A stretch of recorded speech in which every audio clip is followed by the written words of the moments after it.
याकूब अध्याय 3 का 1 से 12 वचन लेकर आई हूँ, जीभ को वश में करना। तो चलिए भाइयों बहनों, हम वीडियो स्टार्ट करते हैं।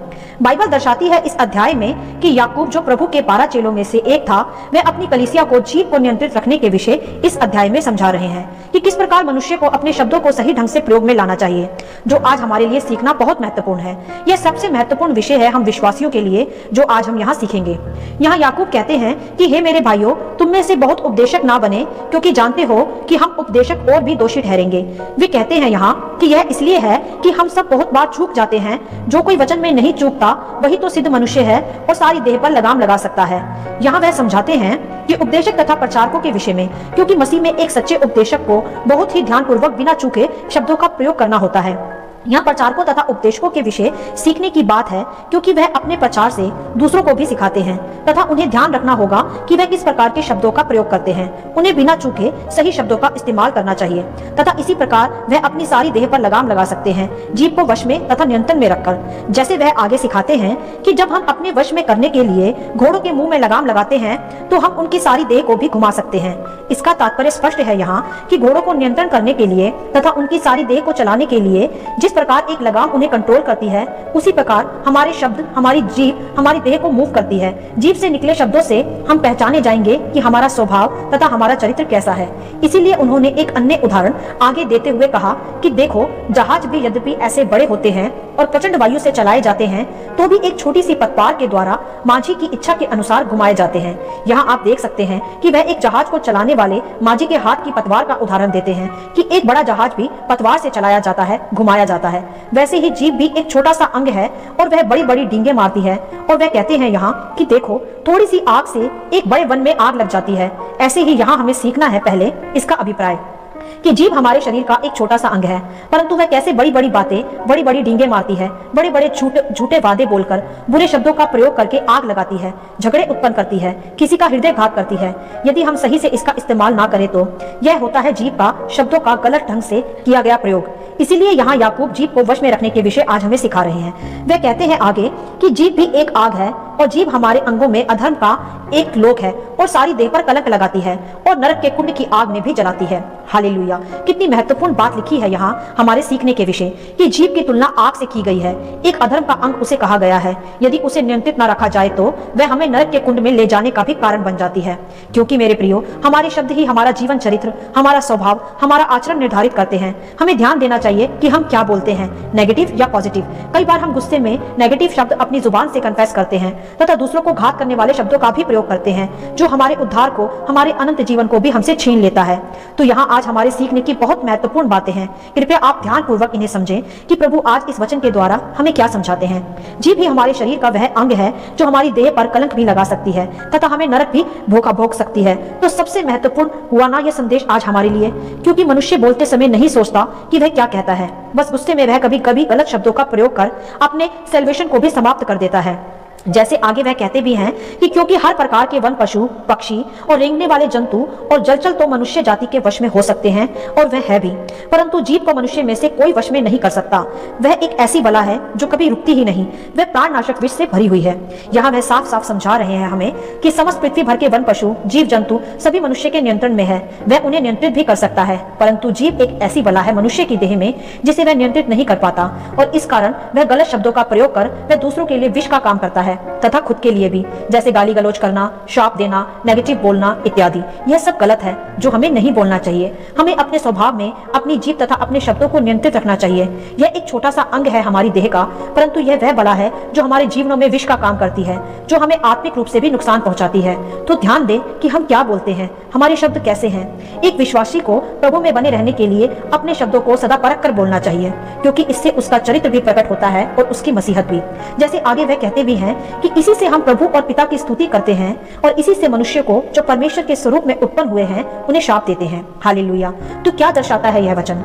यह वचन साफ साफ दर्शाता है मेरे प्रियो कि हम विश्वासी जन जो पिता परमेश्वर को अपने मुख से स्तुति आराधना करते हैं, उसका धन्यवाद करते हैं, क्या हमें शोभा देता है कि हम उसी मुख से उन मनुष्यों को जो परमेश्वर के ही स्वरूप में है, उन्हें किसी प्रकार के क्रोध में आकर शाप दे या बुरा भला कहें। नहीं, हमें ऐसा बिल्कुल भी नहीं करना चाहिए। हमें शाप नहीं, सदा अपने मुख से आशीष ही देना है, चाहे परिस्थितियां कैसी भी हों। शाप देने को प्रभु ने हमें सदा मना किया है। बाइबल सिखाती है हमें कि हमारे मुंह से शाप नहीं वरन सदा आशीष ही निकलना चाहिए। परमेश्वर ने हमें शाप देने के लिए नहीं वरन आशीष का वारिस होने के लिए बुलाया है। और जो हम परमेश्वर की स्तुति अपने मुख से करते हैं, तो क्या हमें उसी मुख से बुराइयां करनी शोभा देती है या शाप देना? ना तो हमें बुराई करनी चाहिए, ना ही चुगली, ना ही डींग मारनी चाहिए अपनी बड़ाई करके, ना ही किसी को शाप देना चाहिए, क्योंकि यही जीभ परमेश्वर ने हमें अपनी स्तुति आराधना करने के लिए तथा आशीष देने के लिए सौंपी है। जैसे वह आगे सिखाते भी हैं कि एक ही मुंह से धन्यवाद और शाप दोनों निकलते हैं। हे मेरे भाइयों, ऐसा नहीं होना चाहिए। क्या सोते के एक ही मुंह से मीठा और खारा जल दोनों निकलते हैं? यहाँ वह दर्शाते हैं कि एक ही झरने से मीठा तथा खारा दोनों प्रकार के पानी नहीं बह सकते। इसी प्रकार एक ही जीभ से जिससे तुम धन्यवाद करते हो, परमेश्वर की बड़ाई करते हो, स्तुति करते हो, उससे शाप कैसे निकाल सकते हो? हमें ध्यान देना है इस वचन के आधार पर कि हमें अपने शब्दों को ध्यान पूर्वक बोलना है। यह परमेश्वर की देह है, इससे सदा आदर के शब्द ही निकलने चाहिए, निरादर के नहीं। जिस प्रकार मीठा झरना मीठा जल देता है, खारा नहीं, हम भी पिता परमेश्वर का एक प्रकार का मीठे शब्दों का झरना ही है। सदा इससे अच्छे शब्दों का झरना ही बहना चाहिए, बुराइयों का नहीं। शब्द ही हमारे जीवन को आकार देते हैं मेरे प्रियो, तथा दूसरों के लिए भी आशीष का कारण बनाते हैं। यदि शब्द सही ना हो तो एक मसीह विश्वासी दूसरों के लिए आशीष नहीं ठोकर का कारण बन जाता है। जैसे खारा जल बरसाने वाला झरना जिसमें से कोई जल ना पीना चाहे, वैसे ही वह एक और उदाहरण देकर हमें यहाँ आगे समझाते हैं कि हे मेरे भाइयों, क्या अंजीर के पेड़ में जैतून या दाख की लता में अंजीर लग सकते हैं? वैसे ही खारे सोते से मीठा पानी नहीं निकल सकता। यहाँ तो स्पष्ट है, जैसे अंजीर के पेड़ में जैतून नहीं उग सकता, वैसे ही हम विश्वासियों के मुख से बुराई भी ना निकले, शाप भी ना निकले, यह हमारे स्वभाव का हिस्सा नहीं होना चाहिए। हमें प्रभु ने आशीष का वारिस कहा है, झगड़े रगड़े या बुराई का नहीं, शाप का नहीं। तो आप खुद ही समझ लें कि हमें अपनी जुबान से कैसे शब्द निकालने चाहिए, दूसरों के लिए भी तथा खुद के लिए भी, पॉजिटिव या नेगेटिव। क्योंकि बाइबल दर्शाती है, नीति वचन 18:21 में ऐसा लिखा है कि जीभ के वश में मृत्यु और जीवन दोनों हैं, और जो इसे काम में लाना जानता है वह उसका फल भोगेगा। हालेलुया। यह स्पष्ट कर दिया गया हमें साफ साफ कि जीभ हमें मृत्यु भी दे सकती है तथा जीवन भी। हमें यह ध्यान रखना है कि हमें मृत्यु चाहिए या जीवन, क्योंकि कई बार हम अपने शब्दों ही से अपना आशीष खो देते हैं, अपना उद्धार खो देते हैं। हम अपने गुस्से पर लगाम ना लगाकर कई बार जीभ से गलत गलत शब्दों का इस्तेमाल कर देते हैं, खुद के लिए भी तथा कभी कभी दूसरों के लिए भी, जो हमें नरक के कुंड में ले जाता है। परमेश्वर नहीं चाहता मेरे प्रियो कि हम गलत शब्दों को अपनी जुबान से निकालें। मैं नहीं चाहता कि हम चुगलियां करें, घंटों फोन पर गलत शब्दों को बोलते हुए बातचीत करें, गालियां दें या शाप दें। वह चाहता है कि हम अपने जीव, जो उसका ही हमारे शरीर में दिया गया एक महत्वपूर्ण अंग है, उससे सदा धन्यवाद करें, स्तुति करें, दूसरों को आशीष दें, सदा वचनों से भरे पॉजिटिव वर्ड्स का ही इस्तेमाल करें, जिससे हमारा उद्धार बना रहे तथा हमारा मसीह चरित्र भी प्रकट हो दूसरों पर। मेरे प्रियो, परमेश्वर ने भी शब्दों से ही आकाश और पृथ्वी और 1000 तारा गणों की रचना की। बेडोल पृथ्वी को शब्दों से ही नियंत्रित कर बदल दिया, अंधकार को ज्योति से शब्दों से ही अलग किया। तो समझे कि शब्दों का कितना महत्वपूर्ण भाग है हमारे जीवनों में।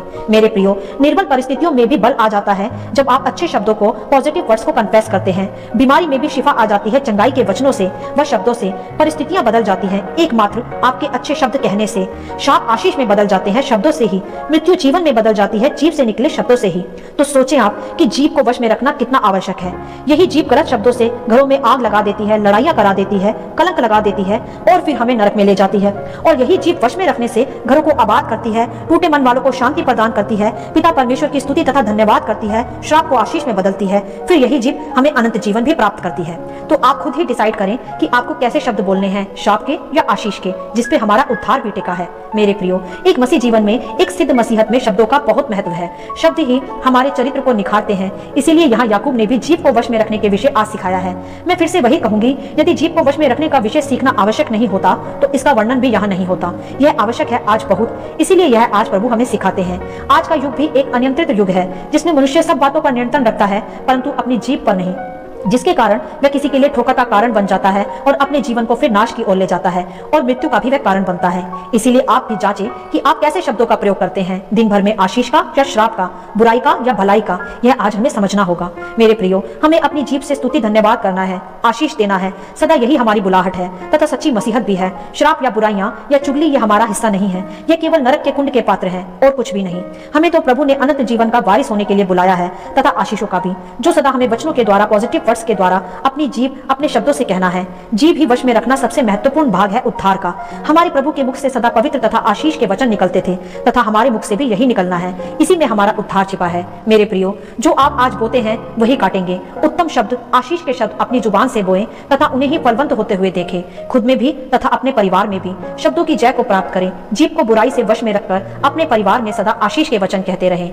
परमेश्वर यही चाहता है कि हम अपने जीभ को वश में रखें तथा परमेश्वर के दिए हुए सामर्थ्य वचनों को सदा अपनी जीभ से, अपनी जुबान से, अपने जीवन में तथा अपने आसपास के लोगों के जीवन में भी आशीष के साथ बोते रहें।